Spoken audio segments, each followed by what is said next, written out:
기다려줘. 약속할게.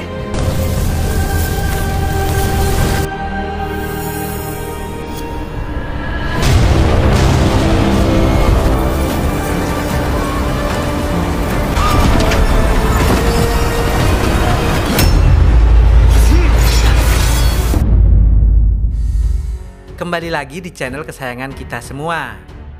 Pada episode sebelumnya, Miho terus berusaha berlatih untuk menguasai kekuatan perisai pelindung dengan bantuan Nenek Baekjo. Namun perjalanannya tidak semanis madu. Apalagi Gungtan mencoba untuk membunuh Miho saat sedang berlatih. Jadi bagaimana kelanjutan cerita pada episode kali ini? Mari kita simak bersama alur cerita Island season kedua bagian 2 ini. Dibuka dengan kilas balik ketika Gungtan baru saja tersadar setelah ratusan tahun. Di sana dia ditemani Yeomji yang tidak takut kepadanya. Beberapa saat kemudian, ayah Yeomji datang, lalu menyeret Yeomji dan membawanya untuk pulang. Sesampainya di rumah, Yeomji melihat ibunya yang tergeletak di lantai akibat perlakuan dari ayahnya. Pria itu merasa kesal kepada Yeomji dan mendorongnya hingga terjatuh. Yeomji melihat pisau yang ada di dekatnya dan segera mengambilnya. Kemudian ayahnya menantang Yeomji untuk segera menusuknya. Tiba-tiba Yeomji pun menusuk ayahnya dengan bantuan Gungtan. Saat itulah Gungtan bertanya kepada Yeomji apakah dirinya menyesali perbuatan tersebut. Yeomji pun hanya menggelengkan kepala menandakan bahwa ia tak menyesalinya.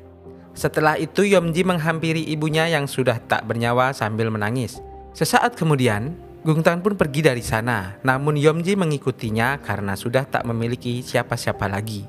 Sejak saat itulah Yeomji terus bersama dengan Gungtan hingga saat ini. Berpindah ke masa di mana Wonjung masih kecil, dia berkeluh kesah kepada Nenek Baekjo tentang takdirnya yang memiliki kekuatan perisai pelindung. Nenek Baekjo pun mencoba memberikan pengertian pada Wonjung dan memeluknya agar Wonjung merasa tenang.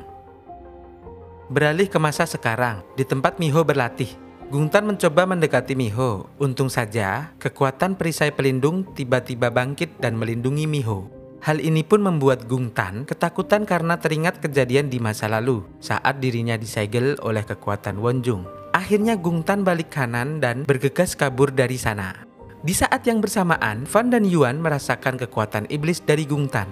Mereka pun segera menuju ke tempat Miho untuk menyelamatkannya. Sesampainya di sana, mereka melihat Miho sedang mengeluarkan kekuatan yang belum stabil.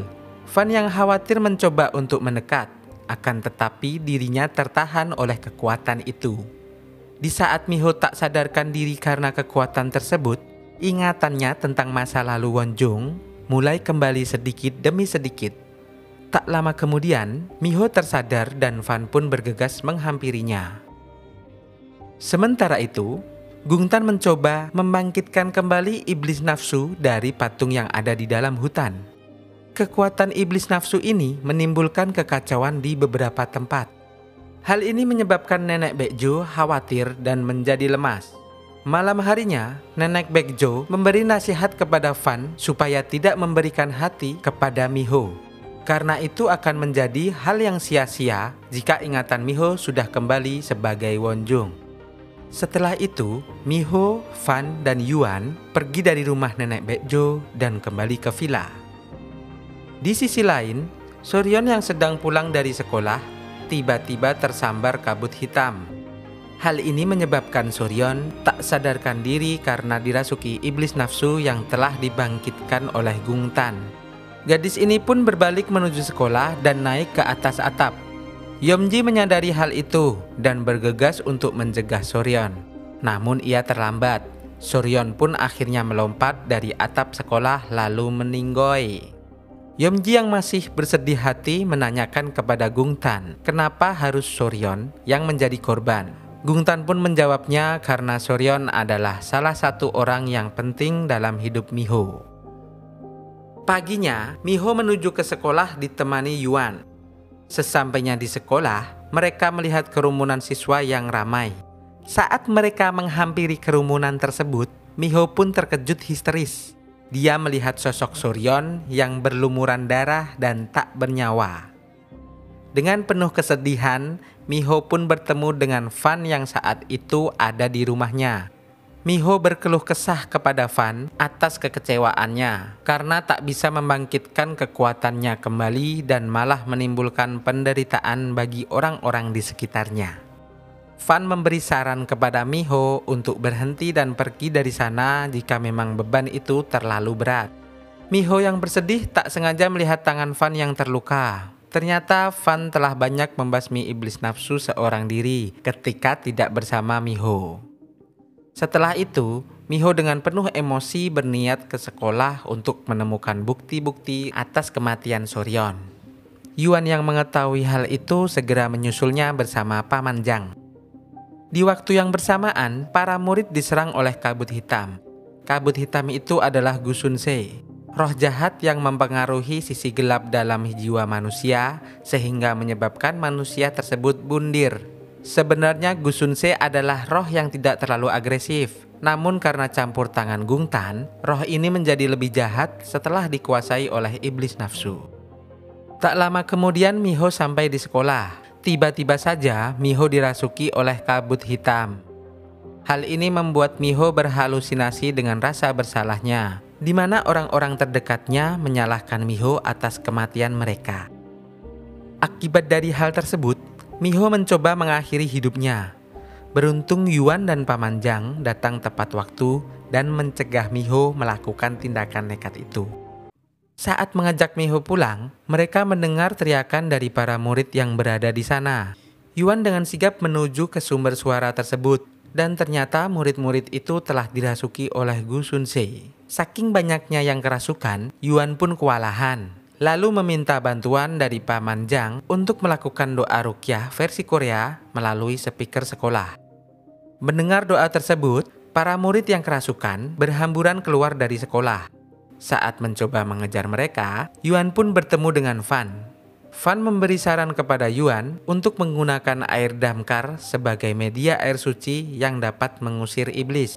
Yuan pun memberi siraman rohani kepada para murid yang kerasukan dengan harapan mereka bisa kembali normal. Fan kemudian membantu Yuan dengan menggunakan dinding pelindungnya untuk mengurung para murid supaya tidak kabur. Pada akhirnya, semua murid pun terlepas dari pengaruh Gusunse. Beralih ke Guntan, pria ini meminta kepada Yeomji untuk segera memberikan informasi mengenai letak patung iblis nafsu yang lain. Dia pun akan langsung bertanya kepada Nenek Baekju jika Yeomji tidak memberikan informasi tersebut secepatnya. Di perjalanan pulang ke rumah, Yeomji bertemu dengan Nenek Baekju. Nenek Baekju mengajak Yeomji untuk mengenang kembali masa kecilnya. Nenek Baekju pun menceritakan alasannya mengasuh Yeomji hingga saat ini.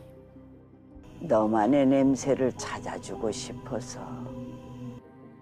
Keesokan harinya, Fan datang ke penjara kuil tempat dia dikurung dahulu. Di sana dia bertemu dengan Gungtan. Gungtan mengungkapkan keyakinannya bahwa kali ini Fan juga akan membunuh reinkarnasi Wonjung seperti dahulu. Fan membalas perkataan Gungtan dengan menegaskan ketakutan Gungtan pada kekuatan Wonjung, lalu menanyakan perasaan Gungtan saat disegel dahulu. Fan pun menyampaikan keinginannya untuk membersihkan darah iblis nafsu dari tubuh Gungtan. Percakapan mereka berdua pun diakhiri dengan perkelahian di antara kedua manusia setengah iblis ini.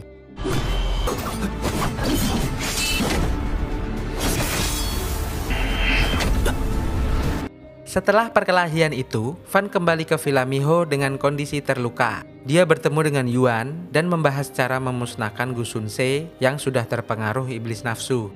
Saat sedang berbincang, Fan merasakan energi Gusunse, lalu dia segera pergi untuk memusnahkannya. Yuan ingin membantu Fan menghadapi Gusunse, akan tetapi Fan melarangnya dan meminta kepada Yuan supaya tetap di villa untuk melindungi Miho. Di tempat lain, Gungtan memantau Yuan melalui CCTV magisnya. Pria berambut putih ini mencoba mengecoh Yuan supaya tidak berada di dekat Miho dengan mengirim seseorang yang telah dirasuki iblis nafsu ke villa itu. Miho pun tiba-tiba terbangun, akan tetapi dia masih terpengaruh halusinasi Gusunse yang berwujud Sujin. Di tempat lain, Fan disibukkan oleh kemunculan Gusunse dan dia mencoba untuk membasmi roh itu. Sementara Yuan yang terkecoh oleh jebakan Gung Tan masih mencoba menyelamatkan seseorang yang dirasuki iblis nafsu. Miho mengejar Sujin hingga keluar villa. Beruntung Paman Jang menemukan Miho dan mengajaknya untuk masuk ke dalam villa lagi. Di waktu yang bersamaan, Miho yang belum terlepas dari halusinasi pun termakan hasutan Gu Sunse yang mengungkap tentang jati diri Paman Jang. Wanita itu pun segera menuju kamar Paman Jang untuk mencari bukti dari halusinasinya tersebut. Miho pun menemukan bukti, kemudian menanyakan kembali kepada Paman Jang tentang hal itu. Paman Jang menceritakan semua masa lalu serta tujuan dirinya terus berada di dekat Miho. Pria tua itu menjelaskan bahwa misinya sama seperti Yuan, yaitu melindungi Miho yang memiliki kekuatan Wonjung. Mendengar perkataan dari Paman Jang, Miho merasa kecewa sekaligus sedih lalu mengusir Paman Jang dari sana. Di saat Miho makin terbelenggu oleh kekuatan Gu Sunse, Fan datang dan langsung mencoba memusnahkan Gu Sunse. Setelah itu, Miho pun kembali ke kamarnya dan melihat wujud Wonjung di cermin. Dia pun menyampaikan kekecewaan atas takdirnya itu di depan cermin. Di sisi lain, Fan masih terus melawan Gu Sunse. Dia meminta bantuan Yuan yang baru saja kembali untuk mencari keberadaan Gu Sunse. Kemudian Yuan menggunakan mata gaibnya untuk mencari roh itu. Segera Yuan melemparkan air suci ke roh jahat tersebut setelah menemukannya. Penampakan Gu Sunse pun muncul. Tanpa berlama-lama, Fan membasminya dengan tebasan nan menawan menggunakan belatinya. Pengaruh halusinasi Gu Sunse belum hilang dari jiwa Miho meskipun roh jahat itu telah musnah. Reinkarnasi Wonjong itu pun mencoba untuk mengakhiri nyawanya dengan cara melompat dari balkon kamarnya. Di saat Miho melompat, tiba-tiba saja ada Wonjong yang menggapai tangan Miho untuk menyelamatkannya. Bertepatan dengan itu, ingatan Wonjong pun terekam kembali di dalam pikiran Miho. Mulai dari Wonjong masih kecil, hingga saat Wonjong tertusuk belati Fan.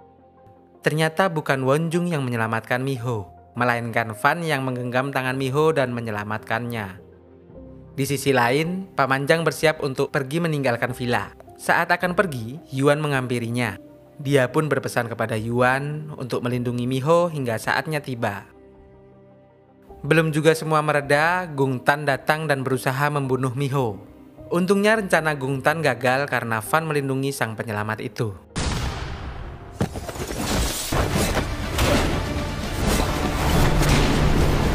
Meskipun berusaha dengan keras untuk melawan Gung Tan, Fan tetap saja tidak bisa menandinginya.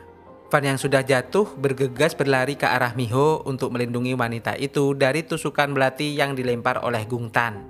Akhirnya mereka berdua pun jatuh ke jurang dan Gung Tan pun menghilang. Sementara itu, Yuan yang sedang ada di kamar Paman Jang segera menghampiri mereka setelah mendengar keributan. Namun dirinya tidak menemukan seorang pun di sana. Saat mencoba membaca kejadian di kamar Miho, pendeta muda itu akhirnya menyadari bahwa ramalan tentang pria berjubah hitam yang membunuh Wonjong tersebut ternyata bukan Fan, melainkan Gung Tan. Keesokan harinya, Fan pun tersadar dari pingsannya dan berada di dasar jurang bersama dengan Miho. Disinilah Fan dan Miho saling berbincang kembali dan semakin akrab lagi. Beralih lagi ke Gung Tan yang kembali ke markasnya. Di sini sudah penuh dengan orang-orang yang menunggunya termasuk Yomji. Pemburu iblis berwatak jahat itu mengingat lagi kejadian saat dia gagal membunuh Miho akibat kekuatan perisai pelindung Wonjong yang muncul. Merasa kesal akan hal itu, Gung Tan melampiaskannya dengan membunuh orang-orang yang ada di markasnya.